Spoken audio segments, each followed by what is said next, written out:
He's disrespecting our defense, going for it on fourth down. This is disrespect. I hope he has second thoughts because we're stopping this. Don't do it, John. Oh, no, you don't. No, you don't hit me with that bench.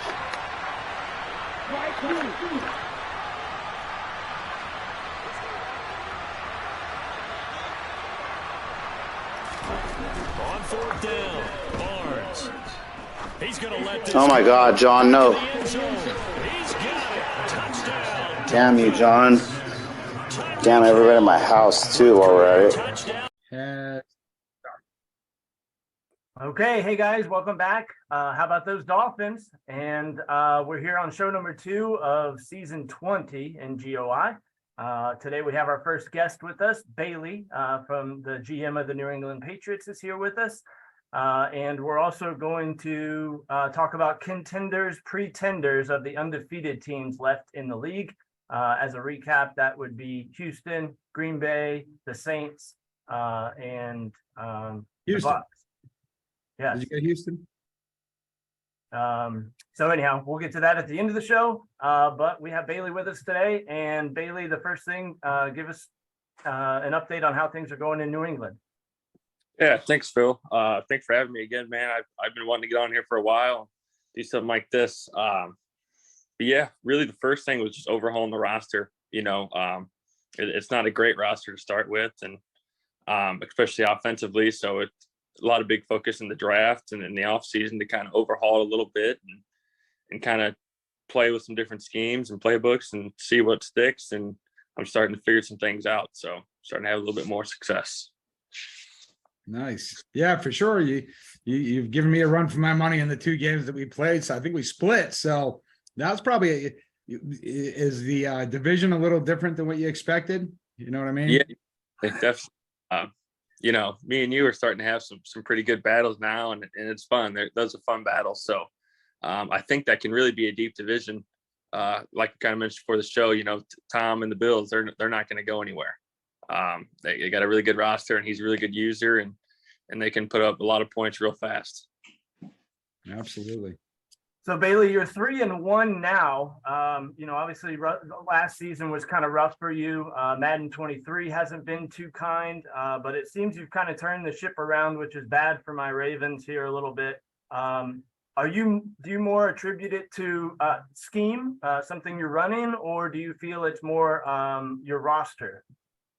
I would say it's more my roster. I felt like last year I really only had a couple options offensively, and if you took one of those away from me, it made me pretty one-dimensional. So adding some depth at receiver and running back on offense really helped kind of balance my offensive attack and kind of give me a lot more ways to move the football. So you had a great draft. I mean, you got a ton of speed. Was that by design? Did you have a certain philosophy going into the draft, or did you just get lucky?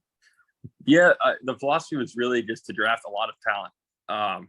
Honestly, I wasn't too concerned at the position because I had so many holes to fill. I feel like, you know, I probably got more receivers than I wanted to, just because, you know, with how the draft went. But you know, you can never complain about enough speedy receivers.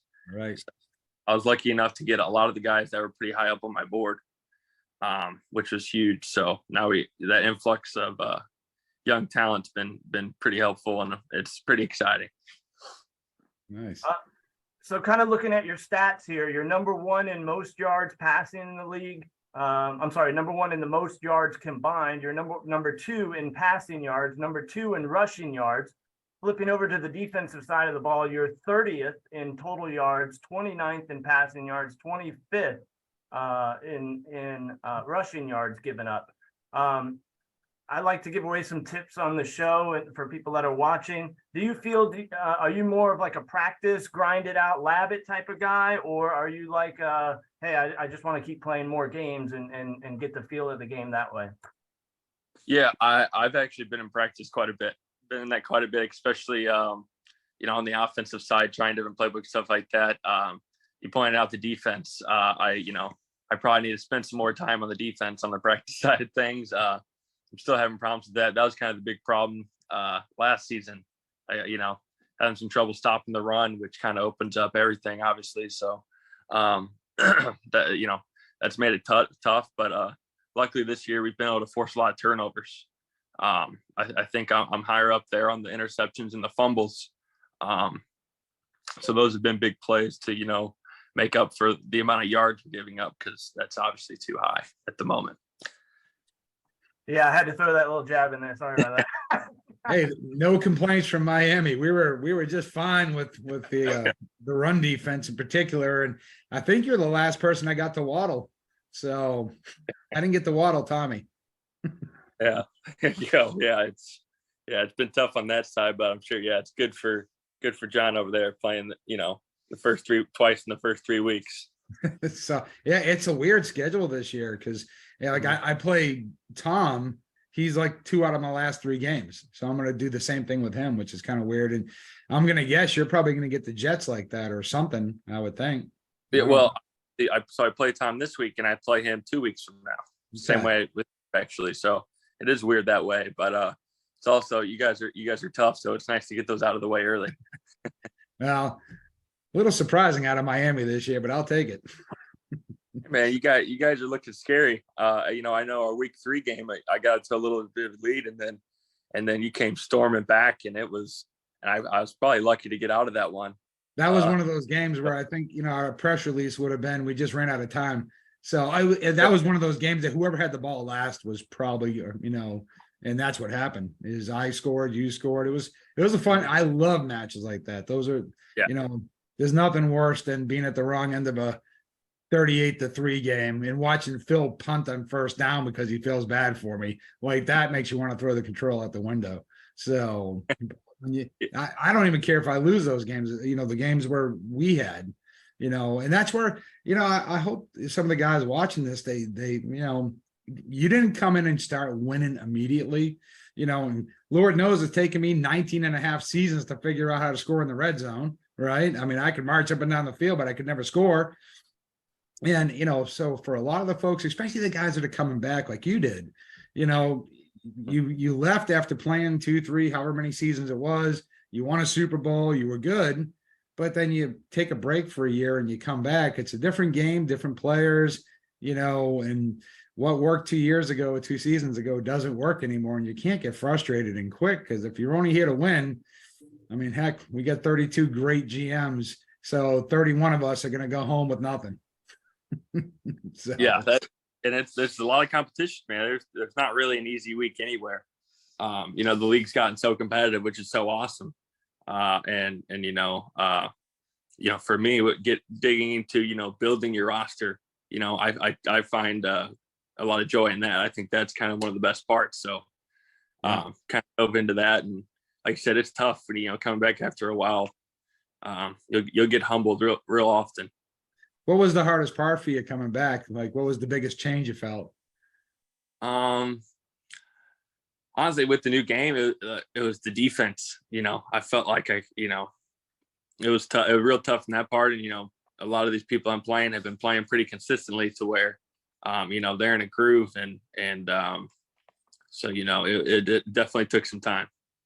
You're like, why can't my middle linebacker go from one sideline to the other anymore? Why this isn't working? So I got you. That's right.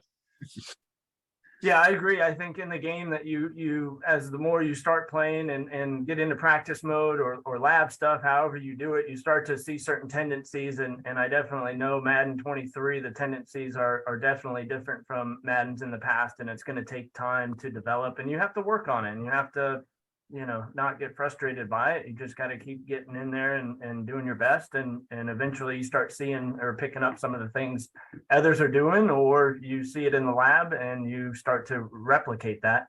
Along the same lines as we're talking about here. And I was having this conversation with somebody the other day. You've been in the league a while now, Bailey. Who are some of the users that you most enjoy playing? And I don't care really too much about if they're playoff teams or whatever, but there's certain teams or GMs that you just have fun when you line up against them. Yeah. Yeah, that's a good question. I honestly, I think you and me, Phil, back when we would play, especially in playoff games, it is a chess match from the first snap, which is a lot of fun, and it was always competitive. I think we went to overtime a couple times, which, those get your heart racing, but those are really fun. You're a fun guy to play. I think we have good games, and trying to think about Connor is obviously tough, just because it feels like he knows what you're doing, so he's always tough, and that's another one that's tough. And of course Ray and Peter are going to be tough, but I don't consider them as fun to play because they're usually kicking my ass. So I don't find those as enjoyable, but yeah, those are fun. Cool. John, do you have any more? Oh, no, I was just gonna say, man, Connor, I think we need to do a poll on, like, Connor's probably the most frustrating person for people to play. Like, he probably is responsible for more broken controllers and broken screens in the league, because he just gets you with some of the most weird stuff. Like, who's looking for the tight end to take that staggered half sweep and then he dives in behind the center? Nobody's looking for that. It's just crazy crap that Connor does. So yeah, there's no doubt. There's definitely some wrinkles he'll throw at you that you do not see coming. So it's like playing in the schoolyard. Like, where the hell did that come from? So All right, so shifting gears here, guys, we're going to do contenders, pretenders. Let's let our guest host start us off here. There's 4 undefeated teams left in the league. Let me see if I can get those pulled up here. We got the Houston Texans are currently 3-0. Unfortunately, he's got a sim game this week, it's looking like. The Green Bay Packers are 4-0. The Tampa Bay Bucks are 4-0. And New Orleans Saints hasn't played his week 4 game yet, and he's also 3-0. So, Bailey, out of those teams, talk a little bit about who you feel is a contender, pretender, and which one of those 4 teams you feel has the best chance to go undefeated here. Yeah, so I think honestly, I think all those teams are legitimate contenders for sure. Obviously, all four great users. I would probably say you, Phil, to be honest with you, because the AFC, I feel like it's not as. I mean, the AFC is tough, but the NFC is a freaking gauntlet. I've already got a loss, so not me. Houston Texans would be. he's the only AFC Peter. team. Yeah. Okay. Yeah. Probably Peter then. Obviously he's a tough user and he can just kill you through the air. With that talent, he's got a receiver too. So yeah, I'd probably say Peter and the Texans. I think that'd probably be the one for me. I'm actually trying to figure out what's going on. I got to do some research, because last time, a few episodes ago, we were evaluating some teams, and I had a little critique of Peter, and man, he took that when I said he couldn't pass. And but I'm looking, and he's 25th in rushing yards, he's 30th in passing yards, 30th in total yards, yet he's 7th in points. So his defense must be putting him on like the 3-yard line every time they turn the ball. Somebody else turns the ball over on him, because his defense is 5th and 1st in yards given up, 1st in rushing yards given up. You can't run on him, you can't pass on him. He's 3rd in passing yards. So man, his offense lives off his defense, it looks like, because like I said, he's 7th in the league in points, but he's in the bottom of the basement on all the statistical yardage categories for offense. So man, if stop giving him the ball. If you stop giving him the ball, you'd probably have an easier path against him. But yeah, that's tough, man. Defense wins championships, and he's proven he's definitely on the right path there. Yeah, defense definitely does win championships. I think both of you guys are overlooking one factor. Peter's work schedule is really tough right now. He works, I don't even know what it is, but he can only play certain times where it's like 7 a.m. to 3 p.m. And sometimes that just doesn't work out. So I'm going to guess somewhere around one of his 1 to 3 fair sim games that he ends up getting a loss there. Out of the NFC, then that leaves the Packers, the Saints, and the Bucks. Thankfully, the Packers and the Bucks do play, and obviously the Saints and the Bucks do play. So out of those teams, I'm going to lean towards Ray. Ray didn't do particularly well in the playoffs. I think that got him a little more fired up. I also think that Ray, from what I heard, has joined another league, so he's getting a little bit more reps. So I think he's going to finish off the deal. And you know, we all know the history with the Saints and the Bucks and Kobe's, you know, trying to win against Ray, how that goes. So I'm going to go with the Bucks. I think Ray's the only one to already have done it. But I think Ray as well, at least goes the regular season undefeated, and gets the #1 bid in the NFC. And I'd say you make some valid points. And again, defense wins. Ray's got the #1 defense in the league right now. He's allowing 12 points per game. So he pretty much across the board, you can pass on him a little bit. But rushing, he's #2 against the rush. He's #4 in total yards. And he also is in the top 3 or top 4 in both overall offensive yards and passing yards. So he has probably more of the balanced attack right now. So yeah, he's definitely tough. And we see how many trophies he's got. So one thing is for sure, he doesn't get nervous anymore in the playoffs. That's old hat to him. What do you think, guys? Well, that's our show for today. Thank you, Bailey, for joining us today. Again, if you'd like to be a guest host on us, we shoot on Saturdays. So obviously, if that fits in your schedule, please let us know. Keep sending me clips. I need clips of plays. If not, you're at my discretion of what I find important. And this week, I know it's back to back with the Dolphins as the intro, but Tommy had a hot mic, and I really enjoyed that play for Tom for the backbreaker from John to Phil, throw that TD. Just before we go, Bailey, the game isn't broken. You missed the tackle. I know. You know, moment. All right. Thanks, you guys. Have a great day. Thank you guys so much again. And thanks for being a part of GOI. Oh, that's next door over here. No, I had it over here.